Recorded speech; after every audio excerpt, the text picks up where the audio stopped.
ನಮ್ಮ M G ದೇಸಾಯರ ಮನೆಯೊಳಗೆ ಸತ್ಸಂಗ ಕಾರ್ಯಕ್ರಮ ಇದೆ. ಎಲ್ಲರೂ 2 ತಿಂಗಳ ಹಿಂದೆ ಪತ್ರಿಕಾ ನಮ್ಮದು ಈ ಹುಬ್ಬಳ್ಳಿಗೆ ಬಂದಿರ್ತದೆ. ಎಲ್ಲರದು ಎಷ್ಟು ಅಪೇಕ್ಷೆ ಇರ್ತದೆ ಅಂದ್ರೆ ಯಾವಾಗ ದಿಂಡಿ ಬರ್ತದೆ ಅಂತ ಕಾಯ್ಕೊಂಡು ಕೂತಿರ್ತಾರೆ. ಯಾಕೆ ಕಾಯ್ತಾರ ಅಂತಂದ್ರೆ ಚಿದಂಬರ ಮಹಾಸ್ವಾಮಿಗಳ ಪರಮ ಶಿಷ್ಯರಾಗಿರ್ತಕ್ಕಂಥ ರಾಜಾರಾಮ್ ಮಹಾರಾಜರು ಈ ಪಾದಯಾತ್ರೆ ಈ ದಿಂಡಿ ಒಳಗೆ ಬಹಳ ಮಹತ್ವವನ್ನು ಹಾಕಿಬಿಟ್ಟಾರ. ಹೀಗಾಗಿ ಎಲ್ಲರಲ್ಲೂ ಇದು ಸಹಜವಾಗಿ ಪ್ರೇಮ ಉತ್ಪನ್ನ ಮಾಡ್ತದೆ.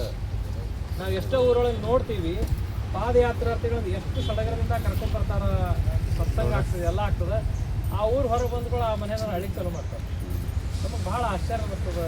ಎಷ್ಟರ ಭಗವಂತ ನಾವು ಬರೀ ಎಷ್ಟು 2 ತಾಸು ಇರ್ತೀವಿ. ನಾವು ಇವ್ರ ಮನೆಗೆ ಬಂದಿದ್ದು 12 ಗಂಟೆಗೆ ಬಂದು 3 ಗಂಟೆಗೆ ಹೊಂಟೀವಿ. ಬರೀ 3 ತಾಸು.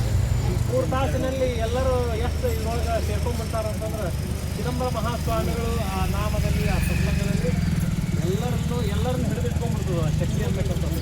ಈ ಶಕ್ತಿ ಏನದ, ಇದು ಯಾವುದಕ್ಕೂ ಬರಂಗಿಲ್ಲ. ಇದು ಈ ಒಂದು ಅರ್ಪೋಜಕ್ಕೆ ಹೋಗ್ತೀವಿ, ಲಗ್ನಕ್ಕೆ ಹೋಗ್ತೀವಿ, ಯಾವಾಗ ಆಯರ್ ಕೊಟ್ಟು ಜೈಯಲ್ಲಿ ಕಾಯ್ದಿರ್ತೇವೆ. ಆದರೆ ಇಲ್ಲಾಕೆ ಹಿಂಗಿರ್ತಂದ್ರೆ ಸಂತರಿಗೆ ಕಳಿಸ್ಕೊಡೋ ಮುಂದೆ ಯಾಕೆ ದುಃಖ ಆಗ್ತಂದ್ರೆ ಆ ಚಿದಂಬರನಲ್ಲಿ, ಆ ಭಕ್ತಿಯಲ್ಲಿ, ಆ ಸಂಪ್ರದಾಯದಲ್ಲಿ ಅಷ್ಟು ಶಕ್ತಿ ಅದ. ನೀವೆಲ್ಲ ಇವತ್ತೊಂದೇ ಪ್ರಾರ್ಥನೆ ಮಾಡೋದು ಅಂತಂದ್ರೆ ಶ್ರೀಯುತ ಎಂ ಜಿ ದೇಸಾಯಿ ಅವರ ಆರೋಗ್ಯ ಗಟ್ಟಿರ್ಬೇಕು. ಅವ್ರು ಭಾಳ ಚಿದಂಬರನ ಸೇವೆ ಮಾಡ್ಯಾರ, ಭಾಳ ನಿಷ್ಠದಿಂದ ಮಾಡ್ಯಾರ. ಸಮಾಜ ಸೇವಾ ಭಾಳ ಉತ್ತಮ ಮಾಡ್ಯಾರ ಮತ್ತು ಸರಸ್ವತಿ ಸೇವೆ ಭಾಳ ನಿಷ್ಠದಿಂದ ಮಾಡ್ಯಾರ. ಒಳ್ಳೆ ಉಪನ್ಯಾಸಕರಾಗಿ ಸೇವೆ ಸಲ್ಲಿಸ್ಯಾರ, ಪ್ರವಚನ ಚಾಲಕರಾಗಿ ಸೇವೆ ಮಾಡ್ಯಾರ. ಅಂತಹ ಚಿದಂಬರ ಭಕ್ತ ಎಂ ಜಿ ದೇಸಾಯಿ ಅವರ ಆರೋಗ್ಯ ಇನ್ನೂ ಹೆಚ್ಚು ಗಟ್ಟಿರಬೇಕು. ಆ ದಂಪತಿಗಳು ಭಾಳ ಅಂತಃಕರಣ ಪ್ರೇಮದಿಂದ ಮಾಡ್ಯಾರ. ಒಂದು ಸಲ ನಾವು ಈ 2 ವರ್ಷದಿಂದ ಅವ್ರಿಗೆ ಮೈಲಿ ಬಂದಿತ್ತು.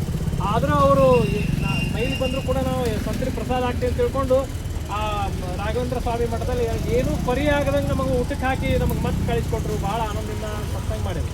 ಅಂತಹ ಎಂ ಜಿ ದೇಸಾಯಿ ಅವರು, ಧರ್ಮ ಪತ್ನಿಯವರು, ಅವರ ಆರೋಗ್ಯ ಇನ್ನೂ ಚಿದಂಬರ ಮಹಾಸ್ವಾಮಿಗಳು ಹೆಚ್ಚು ಆರೋಗ್ಯಕೊಳ್ಳಿ.